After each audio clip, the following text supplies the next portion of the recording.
Hari ini ngobrol bersama Selos. Terima kasih udah dateng hari ini. Akhirnya. Hari ini gue khusus pakai Essential Fear of God. Gue juga. Lu juga Fear of God kan? Iya, gue juga. Ini bukti gue persiapan buat kesini. Lu beli? Gue beli. Enggak sih, gue dikasih hadiah ulang tahun. Oh, dikasih. Dari Akyunanto. Dia kasih gue ini dan 5 AC di rumah gue. 5 AC? Iya. Maksudnya gimana? Dia jadi seorang sneakerhead. Uh-uh. Dulu dia adalah pengepul Supreme nomor 1 di Indonesia. Pengepul Supreme. Iya, gue kenal dari Medi. Dia adalah seorang kontraktor. Terus pas lagi dulu gue nyari kontrakan di daerah rumah gue, dia adalah orang yang bantuin. Dan tiba-tiba gue masuk dari yang kosong. Terus tiba-tiba udah ada AC-nya 5. Dia Loh, ngisi. dia naro? Dia naro. Lah, atas dasar apa dia naro-naro AC Hadiah di rumah lu? pernikahan bilangnya. Oh. Gak cuman dia yang ngisi rumah gue. Uh-uh. Densu juga sama Ciolip ngasih gue TV 75 inch, kulkas sama ini mesin cuci. Jadi dari no furnish jadi semi furnish. Oh, iya maaf deh gue gak terlibat di... Enggak, gue gak celamitan, gue kasih tau doang. Kan dari esensial, jadi nyambungnya ke sana. Oke, enak gak? Ini esensial pertama lo? Iya. Oh iya? Iya. Enak gak? Enak. Lo masih gak tahu enak apa enggak ya? Enaknya apa sih bang? Kalau bilang enak barusan. Menurut gue yang enak itu pertama Nike Tech Fleece. Lo harus punya Nike Tech Fleece. Lu ulang tahun kapan? Tech Fleece gue punya. Pernah Masa? punya. Satu set? Tapi terlalu ngepres buat gue. Ya kan? Enggak sih. Oh enggak ya? Enggak. Enak banget tuh, paling enak. Gue kalau flat selalu pakai itu. Oke. Ini kalau gue suka dia rada boxy aja. Oh iya bener sih, ini boxy sih. Iya. Oke, Selos, di gue kenal lo udah lama. Iya. Dan gue tuh tahu lo dari konten TikTok lo, terus abis itu kita ke Singapura bareng. Iya. Di Singapura lo ini banget, heboh banget. Masa sih lu juga heboh ah? Enggak, orang gue diem aja. Lu Ini yang pembicaranya gak jelas nih, pembicaranya gak jelas.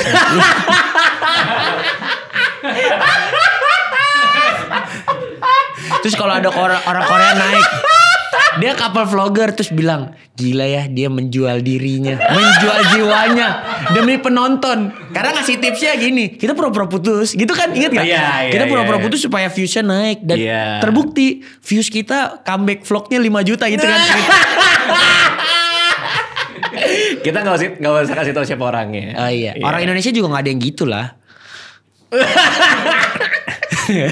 Iya, gue inget tuh ada yang bicara bahwa kita bikin drama aja, Iya, kita harus putus aja gitu. biar view naik. Terus gue bilang ke lo, aduh sayang juga ya hidupnya dibikin Iya. pura-pura demi view kan.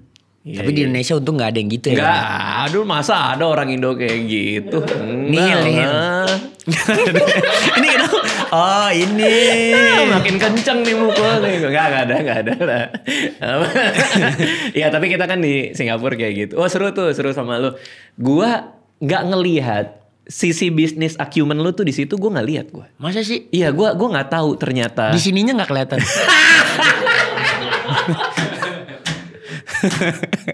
Nggak, tapi gue nggak nyangka bahwa di balik kelakuan lo di Singapura itu, di mana orang lagi ngobrol lo teriak, lo tepuk tangan sendirian. Oh iya. Dan Daripada ngantuk bang, lu Iya, kan tidur. bener. Lu, Bang Yudis, Betul. Tapi kan gue nunduk jadinya. Miao Auk tidur. Iya bener. Regi. Gue gini. Di balik itu ternyata otak bisnis lo jalan banget gitu. Itu dan gue nggak tahu lo akhirnya ngembangin si Bion ini kan. Iya. Itu awalnya dari mana? Lo kok bisa jadi bikin IP segede sekarang itu tuh dari Jadi apa? sebenarnya gue deckingnya udah lama. Gue decking Beyond tuh udah lama, dari gue di Singapura tuh udah ada decknya gitu. Gue itu dari Singapura. gue ngedecknya 1,5 sampai 2 tahun lah. Oke. Kita Singapura 2023 kan? Iya, kayaknya ya. 2022 akhir. Iya, Iya benar. kayaknya Jadi gue full 2022 itu gue decking, bikin roadmap kayak Beyond tuh mau kemana. Dulu mungkin nama Beyondnya belum ada kali ya. Tapi apa? Yang ada ide Ide soal bikin kepromotoran combat sport. lo ada rencana bikin promotor combat sport. Iya. Kenapa itu? Kenapa di antara semua bisnis lain lo nge-mapping si Bion sepanjang itu? Kenapa yang itu? By reference. Jadi gue percaya apapun yang dibikin orang tuh ya by reference of life lah. Oke. Bill Gates juga kan, dia bikin Microsoft, dia orang yang punya akses pertama ke komputer kan sebenarnya. Gue nggak tahu tuh gimana Iya maksudnya? itu begitu. Dia adalah orang pertama yang punya akses ke komputer, jadi makanya dia bisa bikin PC. Punya akses pertama ke komputer tuh maksudnya gimana? Jadi kok dulu karena dia orang kaya banget, dia tuh dapat akses ke komputer di sekolahnya dia. Gue lupa sekolahnya dia pas lagi SD apa SMP tuh apa gitu. Dia pertama kali dan belum Windows kan, masih belum DOS Windows. kan. Pakai Windows kan dia DOS. bikin. Iya makanya. Iya benar juga. Ya masih DOS gitu iya, kan. masih PC-nya segede gaban gitu. Oh gara-gara itu makanya dia bisa bikin. Iya. Nah lo mikir tuh, oh gue juga mending cari yang udah ada dulu. Enggak, dulu tuh jadi gue dari SMA apalagi ya ini gue sebenarnya banyak gue bilang sih. Gue nonton, yang paling gue inget tuh adalah gue nonton Undisputed Run-nya. Jadi mereka biasanya seorang petinju level dunia itu dia pengen diakui untuk tak terbantahkan kan. Dibilangnya Undisputed Run. Oke. Itu waktu itu Canelo Alvarez sama Anthony Joshua. Yang paling remarkable buat gue waktu itu Undisputed Run-nya Anthony Joshua. Oke. Karena promotor di belakangnya namanya Eddie Hearn. Dia tuh yang punya Matchroom Boxing. Ada juga tuh di Netflix. Oke, promotor itu kayak Don King gitu. Iya bener, Don King. Tapi Don King jahat walaupun keren. Lah, jahat kenapa? Dia kan ini ngekoretin Mike Tyson, Muhammad Ali. Maksudnya dia tuh karena mereka nggak gitu artikulatif dalam paperwork gitu-gitu dibohong-bohongin. Oh iya? Iya. Jadi dia doang yang kaya. Oh, Dulu pas lagi dihitung net worth-nya paling tinggi Mike Tyson itu di $800 juta dalam waktu 2 tahun kan. Karena ketahuan sebenarnya duitnya tuh punya Don King. Habis semua tuh, macannya hilang, rumahnya hilang, stres. Oh, gue paham maksudnya. Jadi ternyata asetnya Mike Tyson itu di bawah namanya Don King. Iya. Selama ini dia pikir tuh duit dia. Iya, gitulah. Oke. Nah, lu referensi lo si Ernie siapa tuh? Eddie Hearn. Eddie Hearn ini, itu referensi lo. Iya, dia tuh adalah salah satu orang yang udah pernah menuhin Wembley Stadium. Karena dia jujur tapi kelihatannya sih sampai sekarang sih nggak ada problem ya. Dia muda, dia proper apa yang dia bikin, terus dia punya mata yang bagus lah buat gua. Terus waktu itu Anthony Joshua lawan Klitschko, gue ngelihat buset, ada orang Wembley tuh 90.000 bang, 2.000 lebih banyak dari GBK full. Bayangin nggak? Iya. Yeah.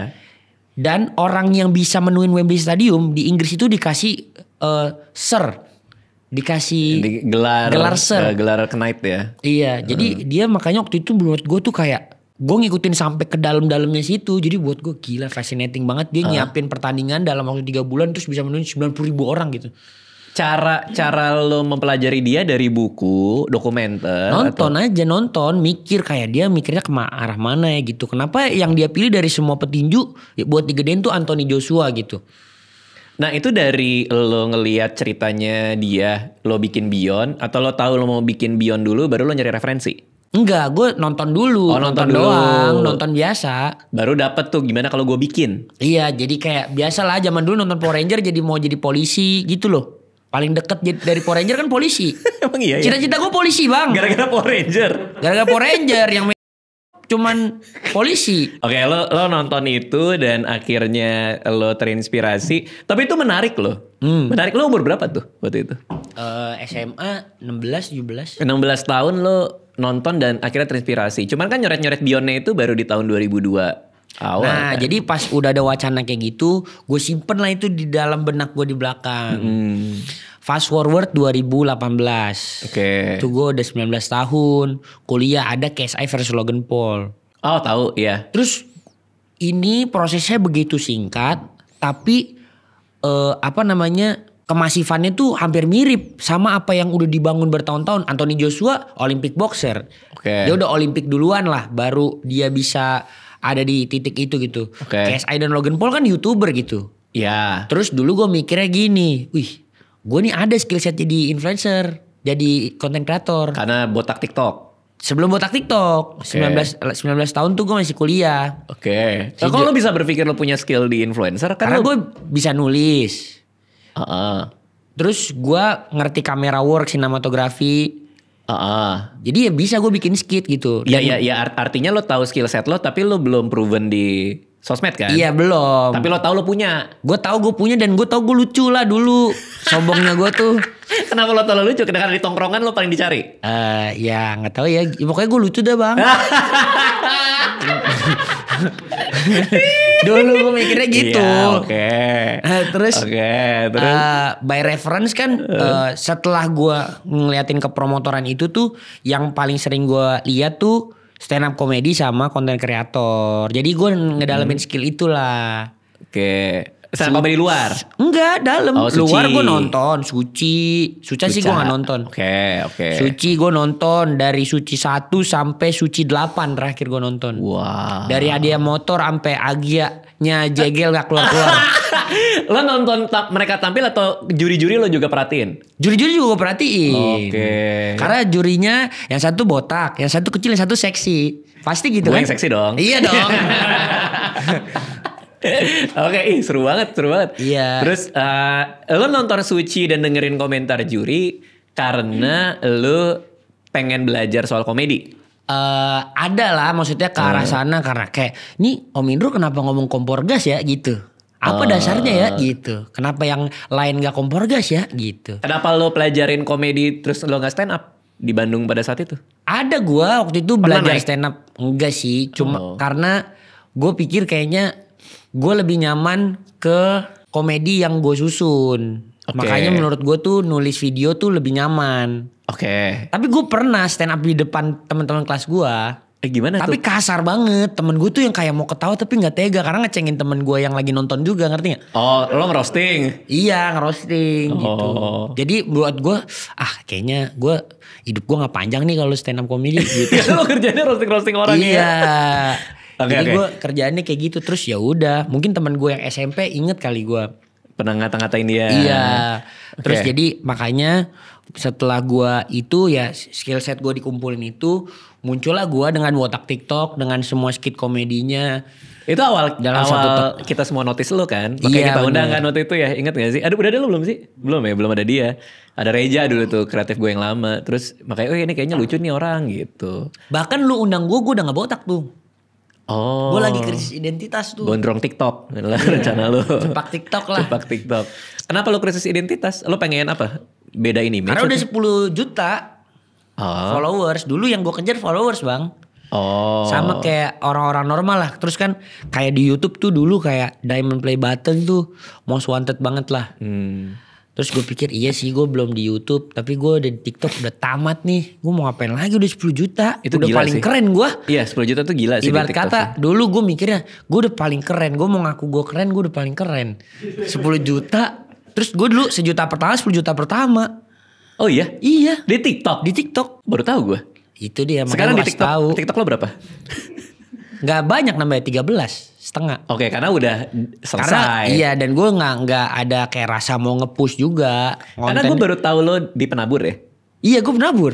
Berarti lo pinter banget ya. Gue udah pikir-pikir ya. Anak penabur kan pinter-pinter. Masa sih anak penabur yang pintar yang lo tau siapa? Lu. Enggak ada lah. Ada Ada ya? orang-orang yang gue lihat lah.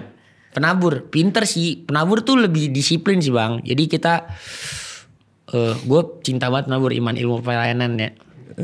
Gak ada satu matriks pembelajaran yang gak akan pernah bisa dikopi sama sekolah lain. Ya itu. Disiplin di bawah naungan Kristen.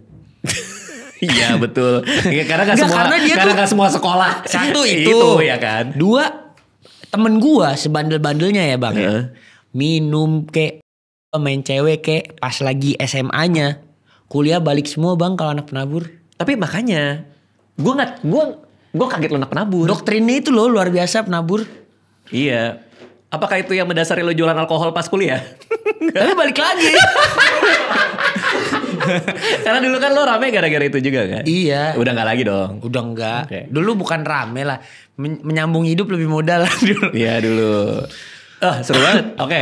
Jadi lo memakai 100% kapasitas otak lo untuk mencapai 10 juta follower di TikTok. Dan Dulu. akhirnya tercapai. Dan lo memakai kapasitas otak lo lagi untuk membuat Beyond. Ya kurang lebih lah. Kok bisa ya? Gua nggak ngerti deh. Kok bisa ya lo segampang itu untuk oke deh gue serius nih dan jadi itu gimana ya ceritanya ya? Gampang. Lah maksud ya nggak gampang sih. Gua ngelihatnya gampang. Oh, iya. Gua ngelihatnya gampang. Karena cepet ya. Iya karena gue pribadi gue nggak tahu bisa 10 juta di TikTok apa enggak. Itu gue pribadi lagi. Oke. Gue kan ngeliat lo kayak gue pakai ilmu gue. Apapun itu yang gue pelajarin gue pakai ilmu gue 10 juta TikTok. Apapun itu yang gue pelajarin gue mengembangin Beyond jadi segede ini. Iya kan? Iya dong. Tapi gue sih jujur kalau dibilang ini jadi ke arah mana? Pinter. Enggak. Maksud gue metode seperti apa yang lo lakuin sehingga lo tahu kalau lo pakai kemampuan kepala lo bisa capai itu. Lu pernah nonton Solo Leveling gak bang? Pernah. Iya kayak Apa? gitu. Apa? Jadi Bahwa hidup adalah sebuah game yang kita bisa naik level. iya. Uh-uh. Kalau bahasa anak gymnya 1% better every day. Yang gitu-gitu gue ngerasa kayak Growth mindset berarti. iya growth mindset gue infinite lah. Wah gila sih. Jadi gue pikir Gila lu, gue bro. bisa install semua gitu. Tapi solo leveling itu gue udah gak nonton lagi. Ah payah. Karena udah terlalu kuat pak. Iya sih, nggak semua anime yang paling kuat Sakamoto Day, Saitama ya. Membosankan ya kalau terlalu OP ya. Saitama kan tapi yang serunya ngelihat teman-temannya struggle. Oh iya. Kalau itu. Dianya terlalu gampang. Kalau dianya, tapi tetap seru. Ironi lah ya. Iya ya, cuma maksud gue berarti lo di kepala lo itu, gue akan lebih baik seperti di solo leveling, gue bisa naikin level gue sendiri gitu. Iya. Kalau gue grinding. Iya. Kalau gue sih selalu ngeliatnya gitu ya. Jadi gue pun ngasih ke anak-anak di kantor gue bahwa lu semua tuh bisa daripada kapasitas yang lu percaya. Jadi lu believe aja gitu. Believe, lu tahu lu mau jadi apa, lu pasti jadi itu gitu. Lu tau tes MBTI gak? Tahu? Anak kantor gue tuh tadinya gak tahu entah apa ya, penghibur ya apa semua segala macem kan. Tapi gue ngajak mikir bareng terus. Gue tuh commander NTJ. INTJ iya tahu. Iya, itu- Gue INTP sama INTJ 2 kali gue beda di situ. Oh. Terus. Iya. Nah gue NTJ. Jadi gue bilang, lu kalau mau, ya pokoknya gue turunkan sifat-sifat gue gitu ya. Akhirnya kantor gue NTJ semua. Oh iya, karena leader yang nge-set value kan. Oh gitu ya, bener ya? Iya dong. Oke, berarti budaya udah kantor tuh dilihat dari pemimpinnya kayak apa. Asik. Iya kan? Iya. Berarti semua introvert jadi extrovert di situ. Banyaknya. Serius? Sumpah. Lu apain? Iya. Gue apain ya? Kok bisa introvert jadi Gue extrovert? geblek-geblek tetap? sih, rada militer bang. Oh iya? Enggak dong. Tuh yang ketawa. Apa? Semiliter apa sales di kantor? Wah, ngaco bang. Push up? Telat 1 menit, tiarap udah di kosan. Hah? Gimana? Biar dari kosan. Lu yang dipercaya dikit kalau bohong. Lu pantes sakit lu, Bohong dia. banyak yang nyumpahin. Bohong, ternyata bohong. Enggak. Tapi ya gitu aja bang. Oke. Enggak, malu gua. Lari ada dong lari? Ada gue tapi Keliling komplek. anak-anak. Oh enggak. Oh, enggak. Lu semiliter itu bang? Enggak, bukan Oh. gue mau nanya lu. Enggak, Di enggak, sini orang extrovert jadi introvert semua gitu. Karena lu introvert. Oh lu INTP? INTP atau INTJ itu gue 2 kali beda di belakang. Iya. Pas gua Arsitek tes. lu berarti ya? Nggak tahu ya itu apa namanya? Archetype ya namanya ya. Iya. Archetype itu. Oke, terus gara-gara itu lo punya culture itu maka kantor ngikut lo. Buat ngembangin Beyond, lo dapat inspirasi dari si promotor luar itu. Eddie Hearn. Berarti lo nembak dia dong. Gua akan jadi dia di Indonesia. Enggak. Oh enggak.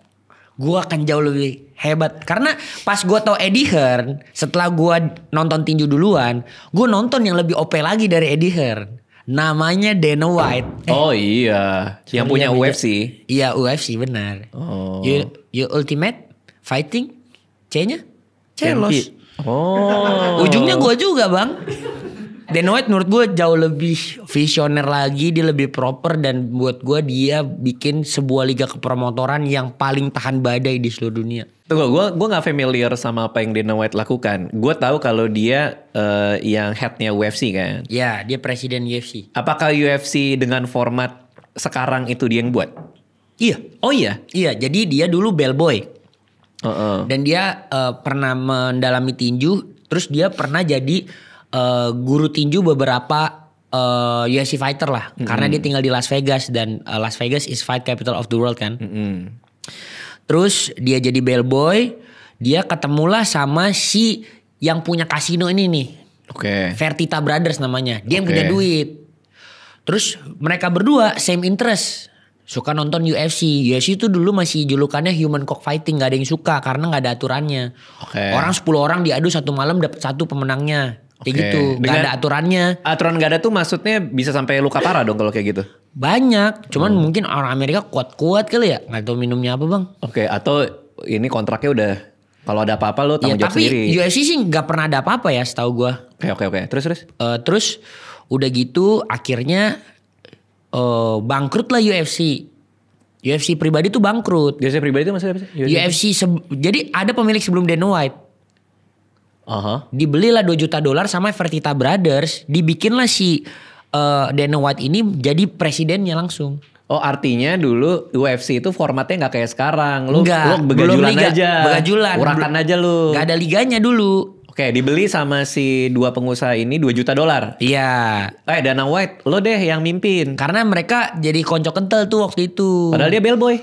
Dulu dia bellboy, terus pernah ngelatih tinju beberapa fighter UFC, salah satunya Tito Ortiz. Abis itu dia naik jadi manajernya Tito Ortiz. Tito Ortiz mau perpanjang kontrak, Dana White yang maju ke yang punyanya UFC dulu. Oke. Baru dia pas ngobrol merasakan desperationnya si yang punya UFC, akhirnya gue jual deh. Ada nggak yang mau beli? Datanglah si Dana White ke Fertitta Brothers, ayo kita beli. Oh dia brokernya. Iya, $2 juta. Tapi gua ya yang jadi presiden. Itu Gue nggak tahu tuh ya dulu. pokoknya ini dia jadi presiden kan. Iya. Habis itu kan habis dibeli. Iya. Berubah tuh. Berubah langsung. Dia langsung bikin liga heavyweight sama light heavyweight. Walaupun dia pertama kali cuan itu investment yang dia keluarin kurang lebih $60 juta dulu. Jadi artinya mau spending $60 juta pun juga ya udahlah ya. Ya tapi itu udah pokoknya dari 2 juta. Terus dia rapiin juga. Waktu itu rights-nya berantakan juga. Ditambahin lagi terakhir tuh $40 juta. Dia investment bikin satu IP gitu namanya The Ultimate Fighter. Buat masuk di TV. Dulu bayar dia slot TV-nya. Di Spike TV. Ingat gua. The Ultimate Fighter itu dengan format UFC. Dia Beda format kayak Indonesia Next Top Model buat fighter. Iya, format berantemnya? Iya UFC. MMA. MMA. Iya, aturannya tuh MMA, Mixed Martial Arts. Oh, MMA itu ada jauh sebelum UFC yang pertama? Belum, setelah UFC yang pertama, Dana White ngurusin ke Athletic Commission-nya Nevada dulu. Oh. Untuk bikin aturan MMA. Wow, berarti format olahraga Kurang lebih baru. dia kayak founding father di Amerika. Karena tapi sebelum itu ada juga liga namanya Pride FC di Jepang. Which is MMA juga? MMA juga, tapi yang punya Yakuza. Tapi dulu masih ring sport. Oke. Bukan oktagon. Iya, dan peraturan MMA-nya juga nggak terlalu rigid kali ya? Belum Nggak rigid. serigid. Namanya peraturan baru tuh pasti butuh perkembangan lah. Gitu. Berarti dia inovator ya si Dana White ini ya, kalau mau dipikir-pikir ya. Early adapters kali ya? Oh, karena udah ada duluan. Udah ada duluan. Sebenarnya Pride FC. Oke, terus dia jual ke Spike TV itu dia juga bayar spot kan? Bayar spot. Terus udah gitu ini lagi. Dia masalahnya sebelum final dia mau perpanjangan kontrak. Tadinya Spike TV-nya udah mau bayar. Orang yang udah cun sama dianya dipecat anjir. Ya udah cun di Spike TV maksudnya? Iya. Oh, jadi nggak bisa punya slot lagi. Iya. Apa yang terjadi setelah itu? Setelah itu dia akhirnya ngegongin di partai finalnya waktu itu. Stephen Bonnar sama Peter Griffin. Stephen Bonnar sama si Griffin, lupa gue nama depannya. Itu pokoknya jadi fight dengan rating tertingginya Spike TV. Oke. Akhirnya diperpanjang juga sama yang baru. Dan itu pay per view abis itu terjadi pay per view pertama UFC yang nembus 1 juta. Oke. Artinya kan ini kalau lu nggak punya ketertarikan yang segitunya dengan combat sport, mungkin lu nggak ngulik sejauh ini kan? Iya, ngegeek lah ibarat kata. Karena ngulik sejauh ini untuk jadikan inspirasi Beyond juga dong pasti. Oke. Nah Beyond lo bikin, lo danai sendiri dari awal? Atau lo kayak dia, lo nyari orang kaya juga untuk bantuin lo? Nggak ada? Nggak ada. Oh. Gue ada kepikiran sebenarnya untuk gak berpartner tadinya. Bikin sendiri. Tapi gue tahu apa yang gue gak bisa bayar itu adalah resource kan. Manusia dan lain-lain. Jadi akhirnya gue berpartner lah sama USS. USS Fit ya? USS Fit. Dia punya kantor namanya USS Network. Untung selalu sukses. Untung selalu itu nama PT-nya. Iya. Lu partneran sama dia karena lu mau dapat resource mereka. Iya. Which is adalah orang-orang yang biasa ngerjain on ground experience event. Oh, jadi semacam lu nyari expertise IO-nya. Iya. Tapi kan mereka nggak pernah bikin fighting event. Ya, apa pernah? Nggak pernah. Oh. Tapi kan kurang lebih ya mirip-mirip lah bang. Nggak, maksud gue kenapa nggak lo nyari investor perusahaan yang biasa bikin fighting event kayak misalnya perusahaan IO boxing gitu misalnya. Oh, memang nggak nyampe sana aja link gua. I see. Nah, track back sedikit ketika gua ngelihat Wah, seru. si influencer boxing ini gue ngelihat skill set gue lebih cepat nyampe untuk ngepromotorin influencer fight duluan sebelum gue kayak gue sowan dulu sama orang yang udah lama di boxing. Jadi makanya fight pertama yang gue bikin ya itu Beyond 1 Paris versus KJ2 Oke. gitu. Nah itu lo pertama kali bikin event si Beyond itu kan Paris versus KJ2. Artinya mereka sempat fight sebelumnya Iya, di promotor lain. iya, tapi gue yang titip. Maksudnya gimana tuh? Gue yang nitip nama mereka supaya ada di matchmaking itu. Jadi ibarat kata gue yang matchmakingin. Oh, karena lo mau belajar di fight pertama mereka. Iya, dan gue waktu itu belum punya resource-nya. Keren anjir. Ah, masa sih? Iya kan lo akhirnya lo nyicil. Kurang lebih ya. Iya kan lo nyicil kan? Gue pengen bikin tapi gue belum banyak belajar nih. Gue titipin dulu nih 2 nama ini ke Works sini. gak gitu. Minimal lo bisa lihat ke dalam dong. Ya intinya ya sebenarnya dari awal promosinya itu kan sambil nyambungin ke IP gue juga. Gue transisi dari TikToker ke YouTuber. Ada satu IP gue sebenarnya yang paling jos tuh dulu. Pukulan terkuat di Iya, bumi. gua lihat tuh. Nah pukulan terkuat di bumi itu ya gue bikin jadi transisi promosi Paris KJ. Apakah pukulan terkuat di bumi lo bikin supaya karena lo mau bikin Beyond? Iya. Bener. Oh berarti pipeline lo udah sepanjang itu? Iya.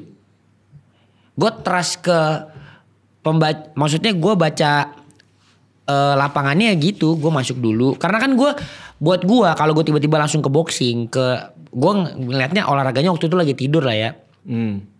Berat bang, heavy education dan apapun yang heavy education tuh gak akan viral. Semua hal yang viral itu pasti easy to educate. Jadi orang lihat langsung get the idea gitu. Jadi gue mikir apa yang semua orang udah pernah ngeliat tapi bisa nunjukin ketangguhan seorang fighter lah gitu. Ya gue pikir mesin time zone kali ya. Gitu. Mikirnya serandom itu. Jadi kayak nulis gitu bang, kayak bikin puisi. Tapi KSI sama Logan Paul kan pernah adu. Tapi itu mesin pukul kan? yang kedua. Oh. Yang kedua. Itu pas preskon kedua. Enggak, yang menarik dari lo adalah lo bisa metain sebelum ada IP gedenya itu lo udah metain gimana cara masukin perhatian orang. Oke. Oh, itu buat gue menarik karena lo nariknya jauh banget. Lo bawanya jauh banget. Lo nggak ujuk-ujuk bilang Beyond ada fight, tapi lo merhatiin gimana supaya orang siap dengan format yang lo mau bawa kan. Benar. Karena kalau Selos tiba-tiba bikin fight, lah apaan biasanya dia ngelawak di TikTok. Iya. Tapi karena lo ada pukulan terkuat, masih nyambung brandingnya. Iya bener. Nah, itu pinter. Itu anak penabur itu. Asli. Menurut lu lebih banyak pinter anak penabur apa lebih banyak pinter anak Unpad? Jangan jawab UI. Kan beda itu. Beda ya? Kan satu kan SMA, satu kampus. Iya yang lu lihat dari sebanyak panjang. Kan bisa lu masuk Unpad lu gak penabur. Ya iya. Bisa Maksudnya lu di kan, penabur gak masuk Unpad. ya bisa juga. Unpad kan termasuk pinter juga lah. Oh gitu ya. Iya dong. Kenapa? Kalau meragukan Unpad kan lo kan anak Unpad. Gue gak meragukan. Gue nanya referensi lu. Iya. Tapi lu pinter ngedodge bulletnya. Karena? Gak mau jawab. Iya kan? Ya karena kan 2 hal yang gak bisa dibandingin. Oh iya. Iya SMP lu dong. mana? Smabel ya? Enggak. Lu mau cuma? Enggak seminter itu gue. Masa sih? Iya, Lu kan SMP. 8. Enggak. Kata siapa gue dalam gue 70. Lu 70 ya? Gaul dong lu. Ya di semua sekolah gaul kan ada yang gak gaul. Gue SMA 70. Unggulan juga pada saat itu. Bulungan. Banyak petinju dari Bulungan. Bener. Tapi jauh di bawah 8. SMA 70. Oh, iya. Secara intelektualitas ya. Iya. Gitu. Oke. Beyond pertama. Untung apa rugi? Rugi bos. Udah ada hitungannya rugi pasti. Oh iya. Ada hitungan maksudnya apa? Lu udah siap rugi? Pasti siap rugi karena sponsor gak masuk. Gue sampai masukin sponsor gue bang. Waktu itu. Thank you Ocean. Ya gue boleh ngomong gak ya? Boleh. Iya waktu itu brand kasur bang. Gue activation di PRJ. Terus dia mau activation yang gede kan. Gue bilang. Sponsor gak ada yang masuk nih. Gue pusing banget gimana. Tapi brand kasur ini kayak seolah-olah kayak siap tidur gak lo setelah. Kalau habis digebuk lo tidur. Pakai kasur ini empuk. Iya jadi waktu itu itulah sponsor gue. Gue paroin, gue taruh di Beyond. Dan itu pun juga supaya feel-nya Beyond ada sponsor, lo mancing juga dong. Lo mancing sponsor lain kan sebenarnya kan? Iya sebenarnya gitulah. Iya kan? Ya, kalau gue jelasin semua ketahuan banget. Iya. Enggak kan learning. Learning. Iya. Karena itu waktu Mancing lah bang. Brandnya masih kecil. Mancing. Sekarang kan udah gede. Mancing gue itu. Pada saat itu. Mancing mania tapi gak mantap. Orang brand gue itu. Tapi habis itu kan yang kedua baru untung dong. Yang kedua untung 6 juta. 6 juta apa nih? Penonton maksudnya atau apa? 6 juta rupiah. Oh kalau 6 juta penonton gue nangis bang. Oh maksudnya 6 juta 6 rupiah. juta rupiah. Untungnya Pas udah di PNL 6 juta rupiah. Kita gunakan itu untuk makan aice. Oh. Dan kue basah.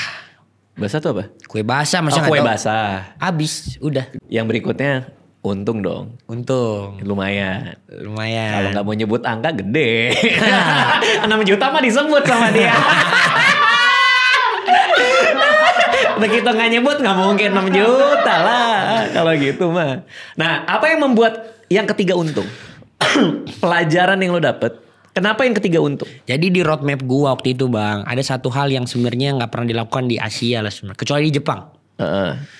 Jadi itu namanya pay per view model. Oke. Itu adalah funneling jualan sebenarnya. Kan gue anggap ini gue juga bisa dilihat sebagai IP dan produk digital kan. Karena sebenarnya mostly mau dibandingin segimanapun lebih banyak ditonton di rumah dibanding di offline. Oke. Ya kan? Karena nggak semua orang bisa datang. Bener. Dan kapasitas juga nggak ada yang jutaan kan. Oke. Jadi makanya gue pikir dengan PR gue yang sebesar itu menangkap orang sebanyak itu, kenapa gue nggak bikin pay per view? Jadi sebenarnya dari pertama gue udah percaya bahwa gue pasti bisa bikin ini viral.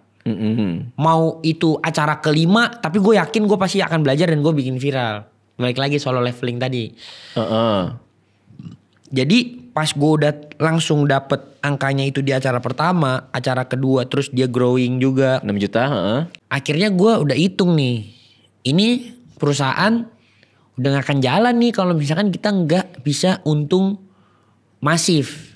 Maksudnya udah nggak ada nyawa lagi. Akhirnya roadmap gue di tahun ketiga gue tarik ke tahun pertama. Oke, karena lu udah desperate tuh. Udah desperate. Lu Hail tarik. Mary move. Oke, Hail Mary move tuh. Hail Mary move. Lalu gue buka pay per view, gue jor-joran lah. Edukasi dan gue akan bilang juga kalau Matrix ini berhasil akan merubah semua Matrix sport yang ada di Indonesia waktu itu gue bilang. Belum Waktu Asia. itu belum pernah ada yang pay per view. Belum. Ada yang nonton berbayar tapi lebih kayak raffle, dapat undian gitu loh bang. Gak ngerti maksudnya Raffle gimana? tuh kayak gini, misal ada esensial yang rare banget.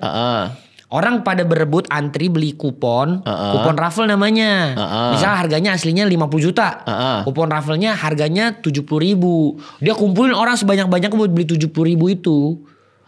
Yang beruntung dapat esensial 50 juta. Yang beruntung dapat esensial atau yang beruntung dapat kesempatan beli? Enggak, yang beruntung dapat esensial. Jadi Oke. kalau udah, jadi bayar nggak bayar bisa nonton, tapi kalau bayar bisa dapat undian kayak door prize. Oke. Kayak lu ke PRJ beli tiket bisa dapat door prize. Paham, itu door prize lah. Door prize Hadiah lah hitungannya, gitu. bukan pay per view, karena pay per view itu mestinya ditutup. Panjangnya pay per view itu adalah one time pay per view. Jadi lu sekali bayar sekali nonton, itu yang benar. Dan ini ada di roadmap lo di Ada. tahun ketiga. Mestinya. Pay per view itu sebenarnya tahun ketiga. Mestinya. Lo tarik nih jadi tahun pertama. Iya. Ini belajarnya pasti susah banget pak, karena belum pernah ada modelnya kan? Iya dong. Pay per view. Pay per view gimana lu nggak pernah ada model sukses di sini? Dibikin jadi naskah. Waktu itu gue edukasinya gini. Pay per view pertama di dunia itu ada di Amerika, di TV kabel, harus nelepon belinya. 1993. Terus gue bilang ini udah 50 tahun. Tapi di Asia belum ada yang bisa nge-crack. Indonesia 277 juta orang.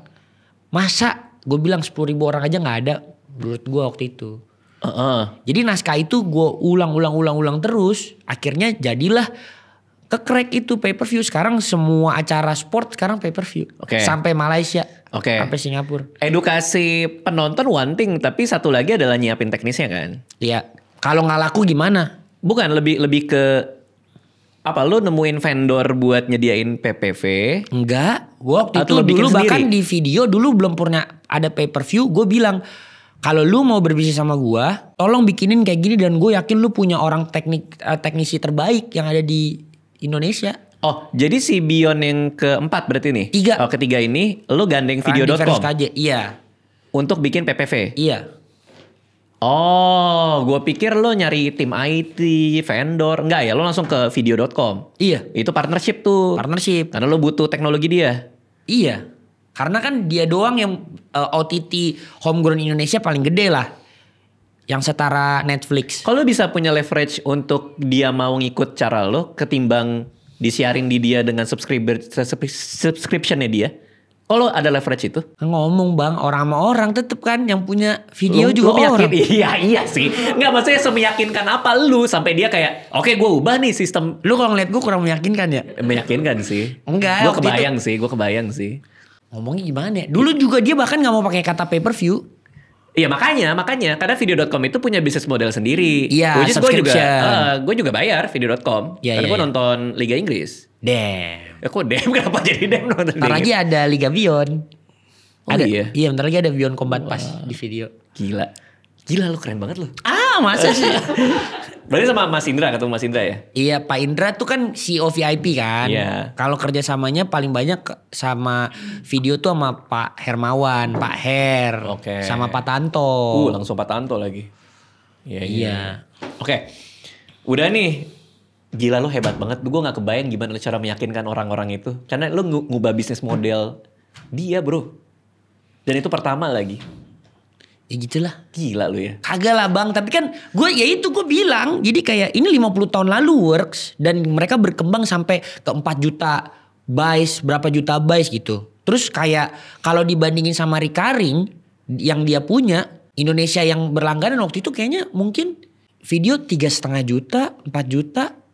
Terus gue bilang ini 2,7 loh. Masa lu gak mau nyobain matrix yang Baru nih. Iya.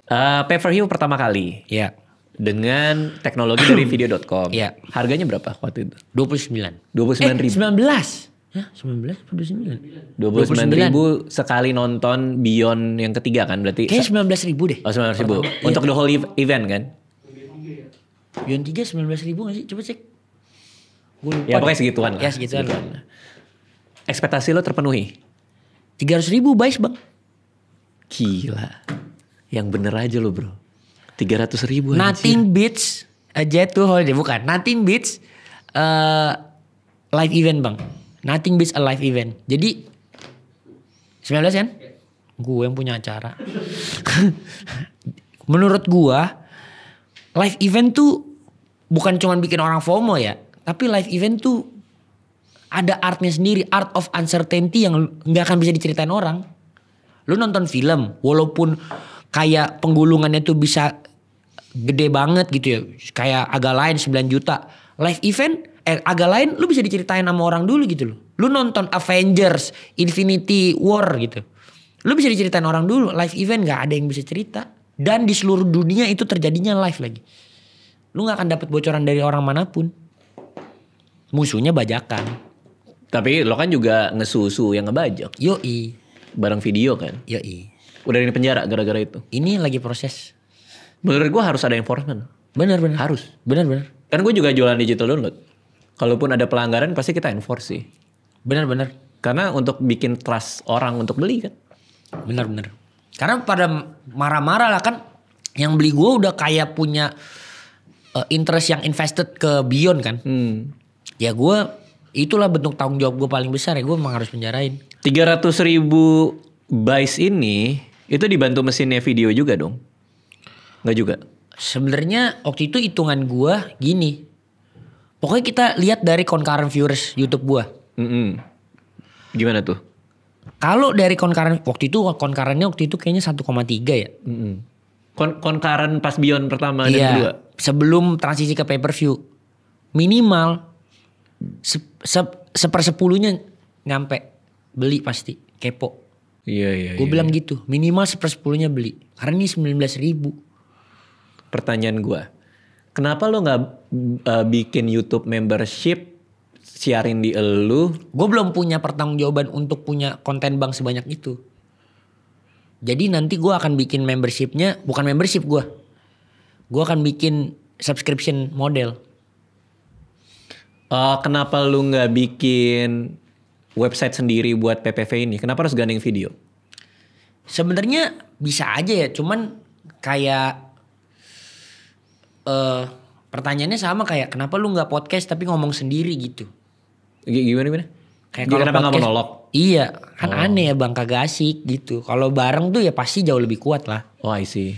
Pasti jauh lebih kuat. Karena percuma lo dapat share lebih gede tapi lo nggak dapat sinergi ya? Bener, gue selalu ngelihatnya kalau misalkan gue bisa menyatukan power yang proper, orangnya enak buat diajak kerja sama, cincai, jujur, gue lebih milih gitu sih bang. Karena gue nggak gitu suka duit satu, gue nggak mau puyang juga, puyang hal yang lain-lain. That's why gue sama USS, that's why gue sama MTech, gitu. Keren. Maksudnya gue nggak mau greedy juga gitu loh. Keren. Gue belajar banyak dari lo hari ini. Terus udah PPV, Beyond 3. 300.000, Beyond 4. 416.000. Anjir naik gitu. Naik 100.000 100.000 orang. dari Malaysia. Sesuai janji lo ke video. Iya, tadinya Pak Her juga gak percaya. Gue juga kayak, What the hell man. Gila nih orang. Ini yang namanya orang kalau invest mending ke orangnya itu kayak lu sih menurut gue. Gue lagi belajar soal private equity ya. iya, Jadi gue lagi ikut kelas-kelas private equity gue. Kelas online. Salah satunya dari mereka yang kalau lo mau invest lo jangan invest ke company, lo invest ke orang. Which is lo itu foundernya. bener itu. One of a kind founder, which is lo sih menurut gue. Kenapa lu bilang gitu? Ya ini drive lo. Drive conviction lo, drive lo. Segala macam yang lo kasih lihat. Negosiasi lo, skill negosiasi. Which is kalau mau invest ya ke lo gitu. Kalaupun nanti di luar sana ada yang mau invest ya gitu. Iya. Menarik sih. Terus karena lu yang punya visi, lu yang bilang bahwa suatu hari kita akan bikin sama Malaysia dan orang Malaysia akan beli dan gak ada yang percaya kan? Gak ada. Itu kan salah satu petanda bahwa lu ada di ambang sebuah breakthrough kan? Ketika orang-orang gak ada yang percaya kan? Benar. Iya dong. Tapi gue punya satu quotes. Tugas semua orang itu meragukan. Tugas gue membuktikan. Anjir. Selebel gitu bang. Gila, menarik. Iya, berarti lo bilang, oke, kita bikin pertandingan Beyond ngelawan orang Malaysia. Iya. Percaya sama saya, orang Malaysia akan beli. Iya. Terus mereka semua di boardroom, gak mungkin orang Malaysia beli. Ternyata orang Malaysia beli. Karena mereka udah pernah bikin IP sama orang Malaysia dan gak work. Tapi kan bukan live event. Bukan live event, betul. Iya, kan itu pembedanya. Betul. Berarti video.com itu dijual ke Malaysia juga. Orang Malaysia Dijual bisa ke nonton Malaysia. konten-konten video.com. Dijual ke Malaysia. Dengan harga yang berbeda karena pajak ya. Hmm. Beda. International tax. 400.000. Itu yang harga naik. Gue ngeliat konten lo bikin serangkaian kenapa Iya. harga naik itu. Harganya naik jadi 39. Beyond 4. Wow, Pak, 20.000, Pak. Lumayan loh. Iya. Gimana cara mengkomunikasikan bahwa ini layak naik? Enggak, 29 dulu bang. 10.000. Oke. Apa komunikasinya? Itu pasti kepikiran loh. Enggak, tapi yang paling tepat sebenarnya gini. Untuk bikin sebuah IP, to be there and then gone, itu easy. To be there and continuously there tuh susah. Yang bisa melakukan itu cuman UFC. Kenapa? Karena infrastrukturnya kuat, resource-nya kuat, dia tahu cara ngolahnya kemana. Jadi yang gue bilang, Asia tuh belum pernah ada rumah buat atlet sebenarnya yang proper bisa panjang. Karena syaratnya harus ada 2. Yang pertama visinya, yang kedua visinya teruji dan cuan. Oke.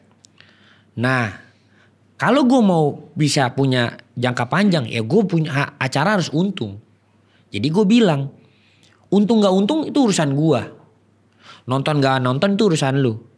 Tapi kalau kalian mau dukung atlet ini bisa punya rumah, ya beli pay per view cuman segitu doang kok. Dan maksudnya gue bikinnya pakai hati. Oke. Kalian dapat tontonan, gue usaha supaya kita bisa breakthrough ini bareng-bareng. 416.000. Tapi ya memang benar-benar itu yang mau gue bangun. Karena kalau misalkan dilihat kayak gini lah bang. Bedanya UFC, Liga MMA yang dibikin sama Dana White sama tinju yang dibikin sama Eddie Hearn adalah Eddie Hearn bisa bikin pertandingan paling besar di dunia. Tapi gak bisa dilanjutin. UFC, dia ada 52 acara dari 54 minggu, 54 weekend yang ada di rotasi bumi ini. Cuman 2 minggu libur dia. Ya kan? Iya, artinya recurring kan, maksud lo itu Iya, kan? jadi gimana caranya bisa bikin liga yang ada terus-terusan dan superstarnya ada terus di situ gitu. Ya itu yang lagi gue mau bikin. Iya ya, artinya lo gak bertaruh di 1 hari. Bener. Lo bertaruh di 52 hari. Bener. Kayak kemarin menurut gue ya. Kemarin ada pertandingan yang sangat besar. Mungkin yang lo tahu Mike Tyson lawan Jake Paul gitu. Iya, gue tahu. It's there and then it is gone. Udah selesai. Everybody packing their things terus cabut. Udah selesai. Oke, we're done gitu. Tapi gede banget yang mereka generate. Luar biasa. 140 juta total views. Gila. Itu pay per view juga? Subscription Netflix. Oh, oke. Tapi concurrentnya 140 juta. 140 juta. Wow. Lu ada yang lebih dahsyat lagi bang sebenarnya. UFC baru ngantongin deal sama Paramount Plus. Aplikasinya belum ada. 7,7 billion. Gila. For 7 years. Itu endgame lo? Dibeli platform?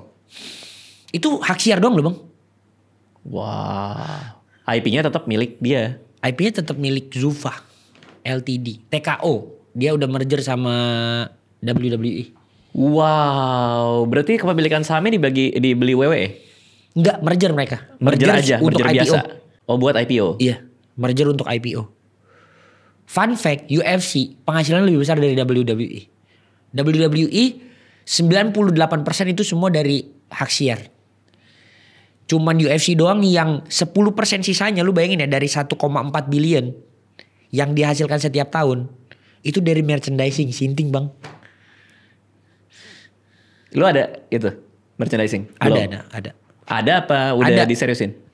Ada dan sekarang mulai serius karena gue kolaborasi sama salah satu brand paling besar sports brand paling besar di Indonesia sekarang. Oke, ini Liga Beyond ini lagi dalam pengembangan. Lagi dalam pengembangan. Sekarang kita punya Liga Kick Striking di 51 kg, 55 kg, 61 dan 67.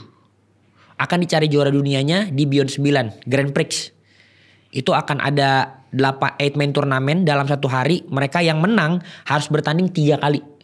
Jadi 3 kali gonta-ganti lawan. Baru bisa dapat belt juara dunia. Jadi Beyond udah 9 kali? 2026 9 kali. Tapi kalau misalkan sama Beyond Madness ya, ada 9 kali. Beyond 1, Beyond 2, Beyond Tryout, Beyond 3, Beyond 4, Beyond Madness 1, Beyond 5, Beyond Madness 2. Ini, iya, 8 berarti bang. Mau tryout lagi 9, 3-5 Oktober. Sebenarnya itu lebih kayak stand up gue juga ya. Tiap tahun ada yang baru. Iya. Bedanya skalanya lo lebih gede karena lo ada PPV-nya kan. Iya. Kalau gue kan nggak ada. Tapi artinya gue merasakan apa yang lo rasakan, bahwa kalau bikinnya sekali ya artinya revenue-nya hanya buat di satu kali. Maka lo harus bikin sesuatu yang bisa berulang secara infinite kan. Iya. Maka lo bikin liga. Iya. Karena kalau liga udah jalan, dia otomatis akan sampai mati itu. Dan bukan cuman itu, the best versus the best. Yang terbaik lawan yang terbaik nggak bisa ngelak. Iya, nggak cuma eksibisi kayak lo bikin kan. Wah seru banget. Lo siapa yang bantuin kayak gini-gini? Mikir sejauh itu? Lo sendiri? Kalau ini ya, sama ada tim gue ya. Gue ada beberapa tim bisdev itu, tapi memang kita partneran dari awal. Dia salah satu co-founder Beyond juga. Itu orang bisdev gue. Cuman ya itu memang buat ngobrolin begini. Tapi kalau misalkan ide liga, pay per view itu ya gue riset. Ada berapa karyawan lo? Sekarang 30. Masih di ruko yang itu? Ada 500 meter dari ruko itu ada kantor gue sekarang. Kantor baru? Kantor udah 2 tahun. Dan masih bootstrap sama USS? Masih. Gila. Lu gak ada keinginan buka funding? Belum ya. Nantilah bang. Ya nyolek banyak dong. Banyak. Karena gue gak mau asal raise funding kan. Mau cari strategic partner. Buat gue Karena kalau cuman duit doang, gue bisa ciptain gitu. Maksudnya itu bisa diciptakan pelan-pelan gitu. Iya, karena cash flow lo juga ada, udah Iya, ada. cash flow rapi, nggak berantakan. Terus kita tuh ya memang bikin sesuatu hal yang buat jangka panjang lah. Tapi kalau lu memang nggak punya hati di situ, nggak bakal sepanjang ini ya. Itu yang gue tangkep sih. Emang lu suka banget ya ini Gue combat cinta sport banget. ini ya? Iya, gue selalu bilang ya, atlet itu lidah-lidah bangsa. That's why orang paling terkenal di bumi adalah Cristiano Ronaldo, bukan Donald Trump gitu. Padahal yang ngatur ekonomi bumi lo itu, bapak itu. Nggak. Dia nyebelin dikit aja saham turun semua anjir, pusing Itu banget dia gue di bulan April. Itu dia ngatur ekonomi bumi aja. Bukan orang paling terkenal di bumi gitu, Cristiano Ronaldo. Jadi gue yakin bahwa atlet on any terms ya, atlet apapun itu, ya itu lidah-lidah bangsa. Jadi buat gue combat sport tuh adalah salah satu ceruk yang memang kayak Tuhan kasih purpose-nya ke sana lah gue. Olahraga lain lo nggak tertarik? Gue cukup tertarik sama olahraga-olahraga yang ada di Olimpik ya, tapi maksudnya gue tahu itu bukan kendali yang gue bisa lakukan juga, dan swasta nggak bisa masuk ke sana. Kayak gimnastik gitu-gitu kan, Lo pengen? ada KONI enggak? Oh enggak. Tapi memang gue purely suka banget combat sport karena kayak banyak esensi yang gak bisa didapetin di olahraga lain juga bang. Ada rasa primalnya juga ya. Kayak Itu rasa primalnya yang paling menyenangkan. ngeliat orang digebukin. Enggak juga sih. Iya kan, tapi saling Bener. saling tampol kan. Bener. Itu kan primal banget. Raw banget dan Iya. gak bisa dibantuin orang lain. Dia cuma bisa denger coachnya doang kalau kedengeran. Gitu. Jadi itu tuh seninya tuh luar biasa banget buat gua. Jadi buat orang yang bisa on top of the top di combat sport tuh pasti dia orangnya di sininya bener, terus dia jalanin hidup lempeng pasti. Lu nggak mungkin ngaco lah. Iya. Ya maksudnya warrior memang kayak gitu Iya, kan. bener. Satria lah gitu. Iya. Terus gue denger lo lagi journaling sekarang. Gue journaling dari 2022. Apa isinya? Bahasanya kayak wiper otak gue lah ya. Jadi apapun yang isi otak gue tulis. Make sure itu jadi satu. Yang target gue adalah gue tahu perkembangan selain kognitif. Maksudnya gue mental state-nya tuh dari tahun ke tahun tuh gimana. Terus gue selalu kasih tahu kayak sekarang pencapaian gue tuh seperti apa. Jadi gue bisa nge-track supaya gue pas baca. Dan itu sering banget gue baca balik supaya gue bersyukur. Contoh bahasanya apa? Aku hari ini, saya hari ini, gue. Pakai bahasa Inggris gue. Oh, Pakai bahasa Inggris. I got my milestone today. Iya gitu-gitu. bla, bla, bla. Gitu-gitu. Ada satu entry yang lo inget nggak? Satu Yang ngebekas di kepala lo. Yang ngebekas di kepala biasanya kalau gue ada satu pemahaman baru. Misal pertama kali gue tahu purpose gue tuh kata kuncinya adalah impact driven legacy gitu loh. Jadi gue selalu drive utama gue adalah impact yang diberikan ke orang gitu. Dan itu yang mau gue tinggalin di bumi.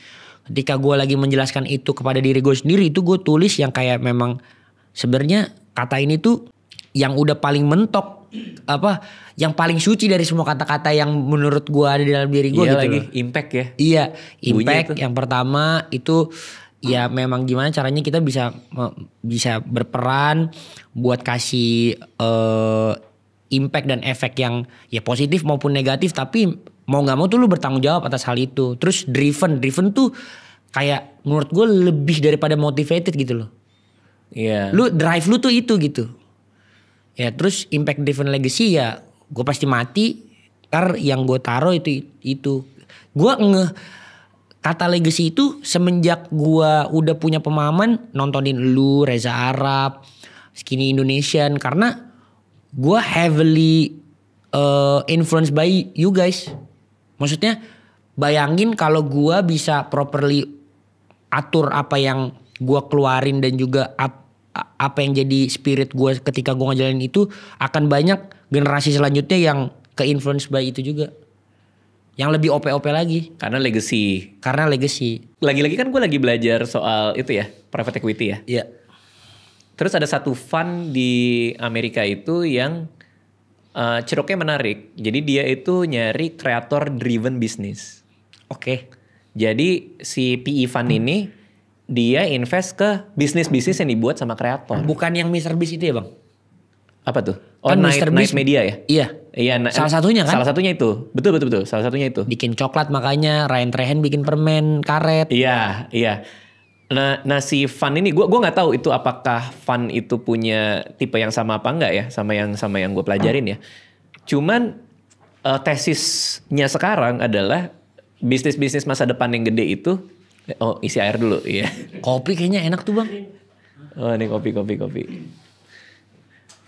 Bisnis yang akan gede di luar di masa depan adalah bisnis yang di lead sama kreator. Ini lo pendapat lo gimana? Bener nggak?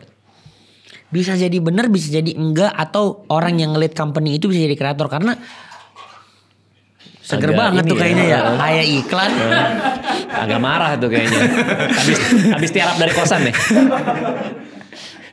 Terus atau sebaliknya si CEO-nya jadi kreator. Iya, karena menurut gua konten kreator itu terlalu gampang untuk diklaim. Itu kan sebuah label yang orang membuat konten itu kan. Jadi kalau menurut gua setuju atau enggak, mau gimana pun gak akan bisa direplikat apa yang dilakukan MrBeast terhadap license-nya dia ke mainan. Menurut gue yang menarik bukan coklatnya ya. Emang dia ada license ke mainan? Ada. MrBeast Labs namanya. Nggak tahu gue. Itu yang pertama. Gue juga pelajarin. Salah satu industri yang gue pelajarin juga itu. Night Media. Ya Night Media betul. Karena itu si private equity funding. Mereka fundingnya sampai ke kontennya bang. Supaya mereka bisa transisi ke bisnisnya itu. Gue ngeliatin Ryan Trehen setelah 50 hari keliling Amerika. Itu dia keluarin dia punya permen. Terus gue ngeliatin A-Rack ngeluarin saus pizza. A-Rack Itu Mark Rober dia bikin bisnis apa ya bang ya? Bikin kotak kreatif gitu dia. Oh gue gak tahu sih Dia kalau Mark Rober. Subscription gitu. Oh iya. Tapi memang creator led bisnis itu salah satu tesis yang menarik buat gue. Tapi yang menarik menurut gue kalau memang mereka kayak FMCG yang mereka tuh deeply interest. Lu tau 50 Cent Coffee gak? Nggak tahu. Oh punyanya Graham Stephan? Ya bener. Iya tahu. Graham Thompson. Oh? Graham Stephan namanya. Gue lupa deh. Bukan Bangroll Coffee. Bangroll, iya bener. Iya Graham Stephan. Nah iya. Menurut gue itu yang lebih menarik gitu. Terus atau kayak. Tapi dia ngeluh itu. Iya ganti kan dia jadi teh kan. Iya ngeluh dia. Maksudnya pas dia pertama-tama bikin tuh menurut gue itu menarik gitu. Karena dari hati. Iya karena dari hati. Gue gak ngelihat kalau MrBeast ya coklat gue gak ngerti. Gue gak ngerti sih kenapa dia bikin coklat. Atau Ryan Trehen bikin permen tuh gue gak ngerti. Tapi gue ngerti kenapa Logan Paul dan KSI bikin Prime tuh gue ngerti. Karena ya jelas interestnya kemana, dia tahu dia bisa mereka semua melebar dari matriks olahraga. Dan maksudnya olahraga tuh something yang kayak kalau kita ngomongin niche ya, kenapa kreator yang niche-nya otomotif tuh ada terus di For You page kita gitu ya. Karena sesimpel mobil keluar setiap tahun gitu. Iya. Sama juga olahraga, kita akan selalu dapat informasi siapa champion barunya. Jadi buat gue apa yang dipikirin sama Logan Paul dan KSI itu ya luar biasa. Tapi kalau gue ngelihat lo hari ini tesis bahwa invest di creator led business itu masuk akal karena gue ngelihat apa yang lo bawa hari ini. Contoh ya, untuk lo bisa punya audiens yang gede itu ada certain level of grit di situ menurut gue. Oh iya tapi itu benar, setuju gue. Iya dong. Terujinya di situ ya. Jadi kalau kita lihat kreatornya first, lo tahu dia punya quality dari gritnya dia. Ini kita bicara konten yang tanda kutip bener ya. Iya. Dia punya grit di situ. Dia punya medianya pak.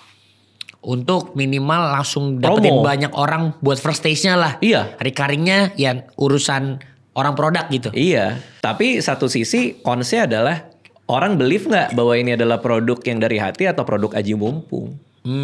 Which is mungkin lo pernah ngalamin di awal-awal kali. Nggak juga. Iya. Produk aji mumpung. Iya kayak wah ini karena sales lagi rame doang nih dia beli Beyond. Apa lo nggak ngalamin itu? Keraguan di. Oh keraguannya. Di orang-orang. Sampai sekarang lah bang. Karena satu yang nggak bisa dikeluarin dari paket gue adalah kan kelihatan nggak serius dan bocil dan Cina gitu. Bocil dan Cina. Bocilnya sih ya udahlah ya bisa diragukan tapi kenapa harus bawa Cina juga? Jadi ya iyalah pinter bisnis Cina gitu. Ya karena mungkin memang kayak di seluruh dunia teka-teki paling susah kayak nyari orang Cina miskin gitu. Ya walaupun banyak coy yang susah. Oke, terus. Terus kayak ya sampai sekarang masih ada keraguan karena tapi menurut gue it's okay karena gue butuh that kind of polarized apa namanya Opini. opinion gitu. Karena kalau nggak gitu berarti nggak ada orang baru yang ngelihat Beyond. Ya dan itu drive lo kan mau buktiin orang salah. Bener, nggak juga sih. Ya kan lo bilang tadi. Ya kurang lebih ya. Ini gua buat proof that ini kan yang ngeraguin. Oke, terakhir nih anjir nggak berasa lo udah mau sejam lo. Masa sih lu ngeliat dari mana waktu Itu ada jam. Tapi ini ya, gue predikatin ruangan ini adalah kalau Raditya Dika jadi ruangan. Ya itu. Fungsional, Betul. cozy, simple, Minimalis. minimalis. Raditya Dika jadi ruangan. Iya, pokoknya lampu ditaruh di tempat yang tepat, kamera betul. ditaruh. Udah ya udah sisanya nyantai, nggak ada SOP. Udah ini pakai pada pakai sendal. Pakai buku, nggak ada prompter. Iya, udah gini-gini aja. Kabel itu, weh. Iya, udah. Ya ini Gak Raditya ada Dika. panjangan jadi- ya. Lo katanya punya pertanyaan buat gue. Lo mau nanya apa? Gue sekarang lagi mau nulis buku. Sebenarnya lagi in proses sih. Oke. Jujur ngimbangin sambil karena kan kayak mau menuangkan suatu hal tuh satu kadang udah habis di go journaling karena itu top priority of my morning lah. Pokoknya olahraga, journaling dan sarapan. Kalau gue nggak bisa dapet 3 itu biasanya jelek lah hari gue. Oke. Jadi ketika gue lagi nulis ini tuh kadang gue inget, kadang gue lupa. Terus kayak lu biasanya tuh nulis pas lu masih nulis gak sih bang? Masih. Lu tuh satu lu nyiapin soket waktunya tuh gimana? Terus lu tuh apa yang bikin lu tetap menulis? Oke. Yang pertama kenapa gue nulis ya? Iya. Itu dulu ya. Ya lo harus punya why-nya. Kenapa lo mau Start with nulis? why. Start with why kan. Kalau buat gue sesederhana untuk gue kalau beberapa project yang lagi gue bikin ya. Yang pertama tulisan stand up comedy.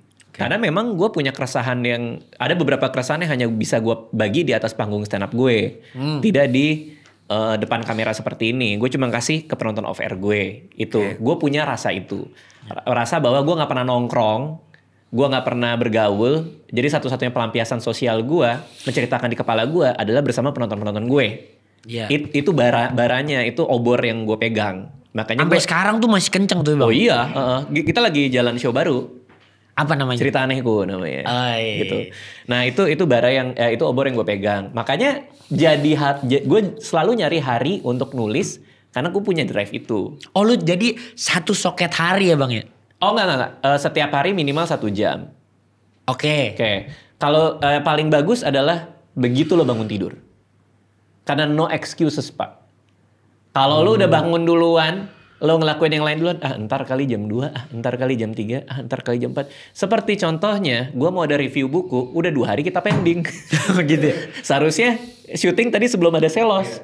Tapi gue pending lagi. Nah abis ada lo, gue juga udah keburu mager nih, kayak gue pulang nih. Abis ini. Gitu ya? Artinya, kalau itu kan, kalau kita taruh di tengah hari, itu ke pending mulu gitu. Nah jadi gue selalu nulis hal pertama di pagi hari, di tempat yang selalu sama. Kalau di rumah gue, itu di sofa coklat gue di sisi tangan yang sebelah kiri. Gue buka laptop gue. Gitu. Jadi Tapi lu nulis di laptop ya? ya kadang di ruang kerja gue juga nulis. Cuman gue paling Gini? sering laptop. Oh enggak. Digital. Pasti digital. Pasti nulis. Lo masih longhand? Gue lebih nyaman nulis pakai Bolpen. Oh. Terus gue transisi ke sekarang gue udah sampai gue beli iPad bang. Karena? Biar gue bisa bawa satu. Ah. 2, gue gak nyaman laptop berat. Ada laptop yang ringan-ringan ada. Gitu ya? Iyalah. Enggak, terus enggak Masuk sih. Masuk brand. Iya. Nggak ada. Gue baru beli laptop soalnya 13 inch. Iya. Ada banyak laptop yang 13 inch dan ringan itu banyak banget. Dan sekarang kan lo punya laptop tapi kan Ada. Iya kan, sekarang kan nggak usah pakai tombol off. Lo tinggal tutup dia mati, lo buka dia nyala. Oh. Gue di mana aja? Laptop lu cuman buat nulis doang tuh bang? Apa lu pakai buat yang lain? Buat nulis doang. Sama browsing paling. Lo mau tips dari gue? Ya supaya lo ada. Ya pertama waktunya lo siapkan spesial. Gak bisa nggak? Itu lo siapkan spesial. Kalau gue begitu gue melek gue nulis. Oke. Karena udah kebuang hari gue buat itu udah kejatah. Jadi jangan kayak jam 8 sampai jam 9, jam 10 sampai jam 11. Enggak, gue melek gue nulis. Karena gue melek harus lari bang. Nah sambil nulis coba. Iya. Nah itu bedanya. Pasti selalu lari kan? Pasti. Ya udah sama gue. Kayak orang gue melek gue nulis, ya pasti selalu nulis dong. Oke, ntar gue akan pecahkan itulah. Ya cari slot waktu lo. Mungkin sebelum tidur. Mungkin habis makan siang. Kalau sebelum tidur panas pala gue bang. Iya sih. Gue iya mikirnya sih. kalau tidur tuh harus konsum. Baca kah? Nonton film kah? Make sense. Karena kalau gue ngeluarin, ngebul bos. Iya. Ya lo harus nyari satu momen istimewa lo dengan menulis itu. Mungkin habis lari, mungkin nggak tahu, tapi keburu capek kali ya. Ya apapun itu. Nah yang kedua, lo cicil. Nah ini tips dari umur 21 tahun. Gue bisa bikin begitu banyak project, begitu banyak stand up, begitu banyak buku, film dan lain-lain. Karena gue selalu nyicil. Apapun yang terjadi harus ada progres setiap harinya. Damn. Mau itu 1 paragraf, mau itu 2 paragraf. Yang penting nambah. Yang penting nambah. Udah itu Lebih aja. baik daripada zero. Oh iya, selesai lebih baik daripada sempurna kan. Dan gak harus bagus. Pokoknya lo nambah terus. Udah itu tips dari gue. Lu ada tips publishing gak? Apa nih maksudnya nih? Maksudnya kayak Kapan terbit? strateginya ya. Kalau gue di level lu, gue self-publish. Gue akan terbitin Gimana sendiri. cara self-publish? Lo bisa hire konsultan penerbitan. Abis itu dia akan ngurusin semua sampai bukunya jadi. Baru lo bisa bayar distributor ke toko-toko buku. Nanti dia ada share-nya, gue gak tahu. Tapi ada persenannya. Jadi dari harga buku itu lo share ke distributor. Atau kalau lo butuh legitimasi, lo bisa masuk ke penerbit yang sudah jadi. Kayak Gagas Media, Gramedia. Karena ada legitimasinya kalau diterbitin sama penerbit gede kan. Oke. Ada image yang beda lah gitu. Iya, lebih serius. Ya ini argumen gue ya, nggak tahu bener nggak tahu salah ya. Tapi kalau diterbitin penerbit yang lebih established kan ada rasa itunya. Dan mungkin lo jadi punya kacamata editor di sana dan pengalaman puluhan tahun yang mereka punya kan kalau pakai penerbit. Terserah lo maunya kayak gimana. Kalau lo punya bisnis acumen yang seperti gue lihat hari ini, mungkin lo lebih baik terbitin sendiri. Karena lo bisa kontrol jumlah stok, lo bisa kontrol berapa yang mau lo share. Jangan-jangan lo karena impact driven legacy, emang ini adalah bagian dari promo lo, jadi semua bukunya lo gratisin, lo bagi. Alex Hormozi lihat gak? Dia baru bikin buku baru. Enggak, belum. Dia live stream berapa jam, Pak? Oh, tahu gue itu ya. Gila itu pecah rekor, Pak. Penjualan buku terbanyak. Nah, mungkin lo pakai gaya-gaya kayak gitu.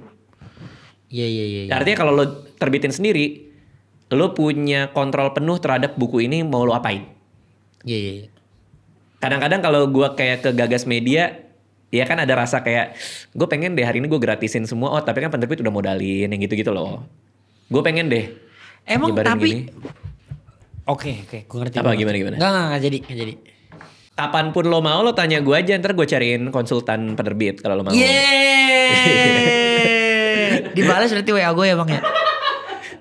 Dibales. Gak mungkin gue gak bales. Jadi guys, podcast ini terjadi dipospon dari tahun berapa bang? 2024. Iya, karena Selos berantem sama calon bini, waktu itu belum jadi bini. iya. Terus dibilangnya gue sakit. Iya. Enggak nih gue. Iya, jadi gue udah siap di sini, udah janjian sama Selos. Gue tanyakannya, kan dia lagi di luar, anak produksi sini, mana Selos? Gak dibales bang, gue udah di sini di jam kita mau podcast. Tiba-tiba dia hilang. Nah, tapi kita ketemu lagi, lo jelasin, lo berantem hari itu. Iya, gue bingung ngomongnya. Gak apa-apa, lo bisa bebas cerita apa aja ke gue sih. Damn, oke bener ya. Enggak, maksudnya lo gak usah ngilang juga gak apa-apa. Lo tinggal bilang aja lo ribut, gue bisa terima. Iya. Iyalah. Bang, gue gak jadi dateng, gue ribut. Ini saksinya PA gue nih. Gue ribut. Lu yang datang ke sini ya? Kan ada tim dia udah datang duluan. Enggak ada. Mufti sama Doni waktu itu masih gawe sama gue. Berarti si Mufti sama Doni udah bawa tuh apa arena Beyblade. Iya. Kan collab di channel gue main Beyblade kan. Bener. Terus kalian juga bingung kenapa dia nggak datang? Dia nggak bingung di sebelah gua. Oh lo yang di mobil. Kondisi mental dia gimana sih? Dia marah atau? Oh. Kacau. Saya juga sampai bingung. Terus Nyikapinnya bagaimana? Terus dia batalin ke tempat gua, dia ngomong ke lu, apa gua batal aja kredit gitu? Apa bahkan Raditya Dika nggak ada di kepala dia karena dia lagi marah-marah itu? Pokoknya udah ngamut aja. Oh ngamut, gua ngamut nih, skip aja gitu. Gak gitu bang. Ya nggak apa-apa. Nggak juga. gitu. Kalaupun gitu, it's perfectly fine. Kalaupun gitu, it's okay. Enggak, lebih ke gue berantem. Iya. Gue berantem. Terus kayak gue pikir ini kayak kalau gue podcast, apalagi tambah main Beyblade. Belum lagi kalau gue ngitung gue main Beyblade kalah sama lu. Aduh, kayaknya gue ini Gak hari panik. terburuk nih Iya. di bumi. Jadi lebih baik gue mengundurkan diri walaupun minim informasi. Jadi gue Minim informasi, tidak ada informasi bahwa lo tidak datang. Gua di sini nungguin setengah jam, sejam, 1,5 jam. Anjir gue pulang aja deh. Tapi nggak apa-apa. Tapi Itu kan itu gak enak banget sih gue. Nggak Tapi apa-apa. I love Garnier lah pokoknya. Iya, karena kita ketemu lagi di Garnier. Iya, Gue photoshoot. datang pas gue lihat call sheetnya ada selos. Ada selos. Gue nyamperin di Itu ruang tunggu jodoh dia. Lo belum keluar, lo masih di dalam. Gue samperin. Selos, lo nggak marah bang sama gue? Enggak, gue bilang. Lu inget tanggal persisnya waktu itu lu sebut tanggal persisnya. Iya, bener-bener. Gak apa-apa. 24 Maret 2024. Gua masih inget. Berapa jam kita nunggu kan gitu. Gak apa-apa. Tapi aman dong sekarang. Aman kan udah laki bini, udah Iya, makin mau punya anak lagi kan, Iya. lagi hamil kan. puji Tuhan, Bang. Kalau gitu terakhir dari lo tips mempersiapkan pernikahan. Supaya nggak emosi. Ya gimana? Ya apa kan ini belajar. Ini belajar dari pengalaman yang bisa lo share ke orang. Kalau lagi mempersiapkan pernikahan, tipsnya adalah Bang, belum teruji waktu gue, Bang. mempersiapkan pernikahan. Bukan pernikahan ya. Kalau lo lagi mau persiapan pernikahan, lagi mau nikah nih, mau resepsi. Tipsnya Tipsnya adalah lu harus tahu lu mau bikin gimana. Kayaknya pasti pusing semua, Bang. Iya, Gak ada iya. orang nyiapin nikah gak pusing. ya Lu berarti pusing gak? Iya pusing juga sih. Tipsnya pusing juga gak sih. ada, Bang. Ya tipsnya adalah bersiap-siap kalau nanti ada ribut-ribut. Pasti ribut, guys. Ya, Pasti itu tipsnya. ribut. Pasti ribut. Pasti ribut, siapkan mental kalian. Kenapa Iya. kalian disiapin ribut di situ? Karena supaya kalian benar-benar disiapin mentalnya naik 1 atau mungkin 10 level menuju ke pernikahan yang kalian ngelihat ada entitas lain di tidur sebelah kalian, guys. Gokil. Iya. Gokil. Iya. Kok gokil, Bang? Ya nggak apa-apa, keren aja. Iya. Oke, Selos makasih ya. Udah Makasih mampir gue, sini. makasih. Thank you semua. I love you guys. Aduh.